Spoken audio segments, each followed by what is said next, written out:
नमस्कार दोस्तों, Radhe Radhe. Welcome to your YouTube channel हमारी संस्कृति हमारी धरोहर। दोस्तों, अगहन या माघ शीश महीना भगवान श्री कृष्ण का बहुत ही प्रिय महीना है। इस महीने में हम हर गुरुवार को महालक्ष्मी जी की पूजा करते हैं और इसमें हमें एक कलश स्थापित करना होता है। इस कलश में जो हम नारियल स्थापित करते हैं उसको माँ लक्ष्मी का ही स्वरूप मानते हैं। तो आज के इस वीडियो में मैं उसको बताऊंगी कि आपको उस कलश को कैसे स्थापित करना है। इस महीने हर गुरुवार को जो महालक्ष्मी की पूजा की जाती है बहुत विस्तृत रूप से की जाती है। इसमें महालक्ष्मी की 2-3 पहर पूजा की जाती है और महालक्ष्मी कलश बनाया जाता है। तो चलिए देखते हैं कि महालक्ष्मी कलश किस प्रकार बनाया जाता है। महालक्ष्मी कलश बनाने के लिए आपको सबसे पहले तो एक पानी वाला नारियल रखना है। आपको पूरी जटाओं वाला पानी वाला नारियल लेना है। यदि आपको पूरी जटाओं वाला नारियल नहीं मिलता तो थोड़ी सी जटा भी लगी हो तो वैसा आप नारियल ले सकते हैं। देखिए ये ऐसा, इसमें थोड़ा सा ऊपर लगा हुआ है जटा, ऐसा नारियल भी आप रख सकते हैं। अब आपको इस तरह से पीतल का या आपको तांबे का कलश लेना है। यहाँ पे मैंने दोनों कलश रखे हुए, देखिए ये तांबे का कलश है। इन दोनों में से आप कोई भी धातु का कलश ले सकते हैं इस पूजा में। कलश के ऊपर रखने के लिए हम अक्षत लेंगे, बिना टूटा हुआ चावल लेते हैं। अब इस कलश में लगाने के लिए 5 या 7 प्रकार के पत्ते लिए जाते हैं। तो यहाँ मैंने 5 तरह के पत्ते लिए हैं। मनी प्लांट का है, ये बेल पत्र का पत्ता है, फिर यहाँ पे ये हमने आंवला का पत्ता लिया हुआ है। आंवला का तो अवश्य लेना चाहिए आपको पत्ता। फिर ये देखिए अशोक का पत्ता है, आप आम का पत्ता भी ले सकते हैं।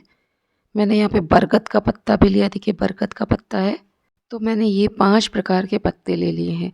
आप अन्य 5 या 7 प्रकार के पत्ते ले सकते हैं इस पूजन के लिए। कलश में डाली जाने वाली सामग्री वही होती है जो हम हर कलश में डालते हैं। एक सिक्का है, मैंने यहाँ चांदी का सिक्का लिया है। हल्दी ले लीजिए, आप पिसी हल्दी भी डाल सकते हैं। दूर्वा डाल दीजिए, महालक्ष्मी की पूजा में दूर्वा ज़रूर डालें। सुपारी डालें। फिर यहाँ पे 2 इलायची है, 2 लौंग आप डालेंगे। फिर यहाँ पे अक्षत हमने लिया हुआ है, अक्षत ज़रूर डालेंगे। फिर पुष्प डाल देंगे आप। यहाँ मैंने सर्व औषधि और कलावा भी लिया है, कलावा से बांधा जाता है। ये सर्व औषधि है। देवी की किसी भी पूजा में, कोई भी देवी हो, आपकी दुर्गा जी हो, महालक्ष्मी जी हो, सरस्वती जी हो, इनका जब भी कलश स्थापित करते हैं उसमें सर्व औषधि ज़रूर डाला जाता है। फिर क्योंकि देवी लक्ष्मी की पूजा, इसमें हम कलश में इत्र भी डालेंगे, गुलाब का इत्र है। आपको इसके अलावा गंगा जल भी चाहिए, क्योंकि आपको पात्र में सबसे पहले गंगा जल डालना है, फिर ये सारी सामग्री डाल के फिर शुद्ध जल आप डालेंगे।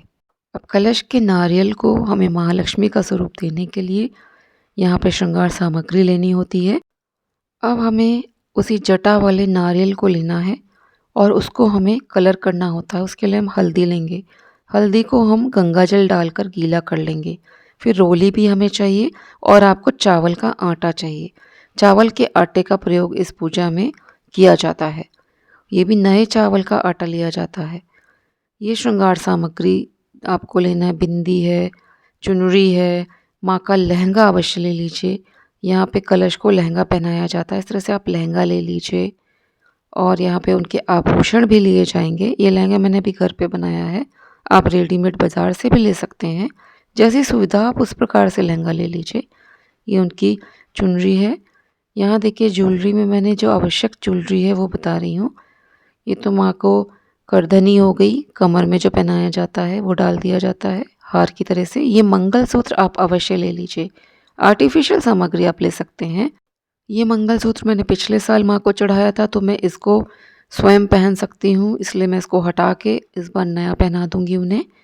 महालक्ष्मी को पहनाई गई सारी सामग्री आपको स्वयं इस्तेमाल करनी है, घर के लोगों को पहना दीजिए। ये उनकी नथ है, इस नथ को हम उनको सजाएंगे। मांग बिंदी हमको लेना चाहिए अवश्य। ये देखिए मांग बिंदी है। फिर मैंने कान के ले लिए हैं उनके, आप उनके झुमके ले सकते हैं। इसके अलावा आप चांदी की बिछिया अवश्य रखिए, माँ को चढ़ाइए। ये देखिए चांदी की बिछिया है।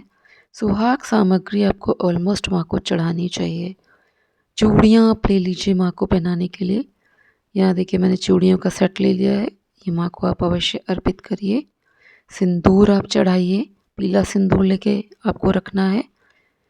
तो ये सारी सामग्री आपको कलश बनाते समय ज़रूर रखनी है और ये सामग्री चढ़ाई भी जाती है माँ को।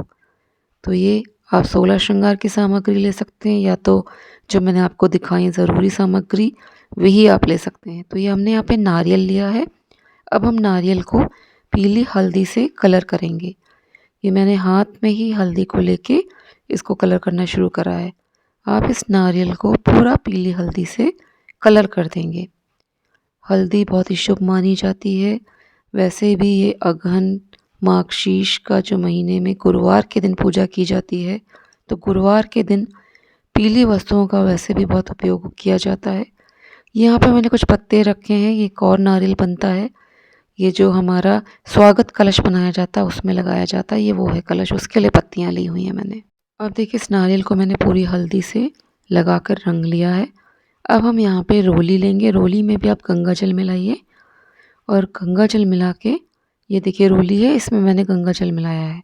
इस तरह से आपको माता के यहाँ पे मुख बना देना है रोली से। ये देखिए मैंने बना दिया है। रोली से आप अर्धचंद्राकार मुख बनाएंगे नीचे की तरफ से और इनको एक तिलक भी लगाएंगे हम लोग। अभी ऊपर हम एक तिलक लगा देंगे माँ को, तो एक प्रतीक स्वरूप हो जाता है कि ये माँ हैं और इनकी पूजा की जाती है। रोली लगाने के बाद हमें यहाँ पे चावल का आटा लगाना होता है, तो हम वो भी यहाँ पे अभी लगाएंगे। दोस्तों इस नारियल को हम जितने भी गुरुवार होते हैं अगहन में, इस बार 5 गुरुवार पड़ रहे हैं, तो हम 5 गुरुवार को इसी नारियल की पूजा करते हैं। और आखिरी गुरुवार पूजा करने के बाद इस नारियल को हम अपने सेफ में तिजोरी में संभाल के रख देते हैं। इसको 1 साल तक हम रखे रहते हैं।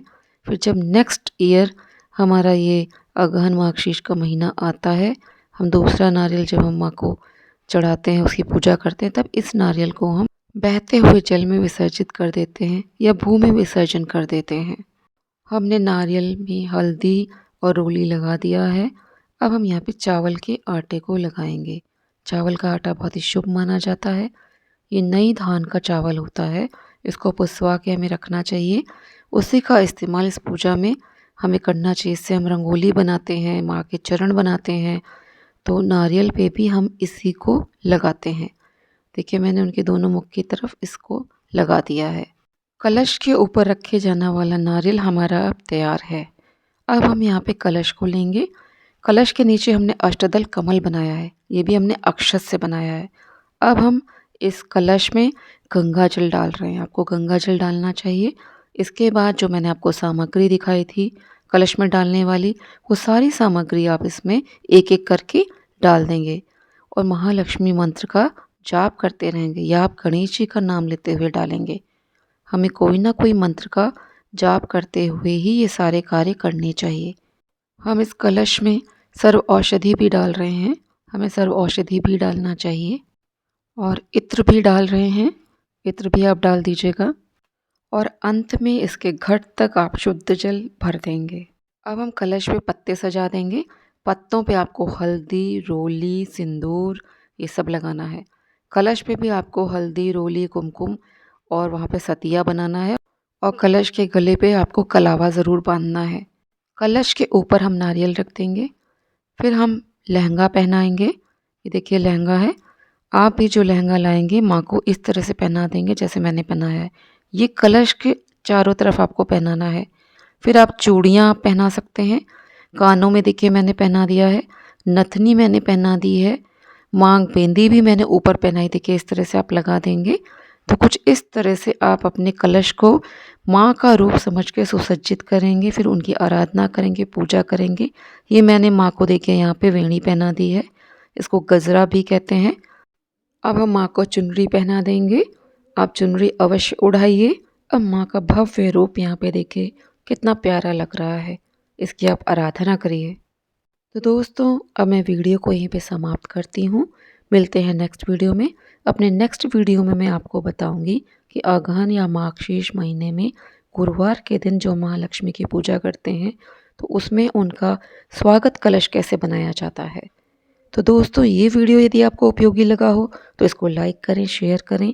चैनल पे पहली बार आए हो तो चैनल को सब्सक्राइब ज़रूर करें। जय श्री कृष्णा, जय श्री राधे।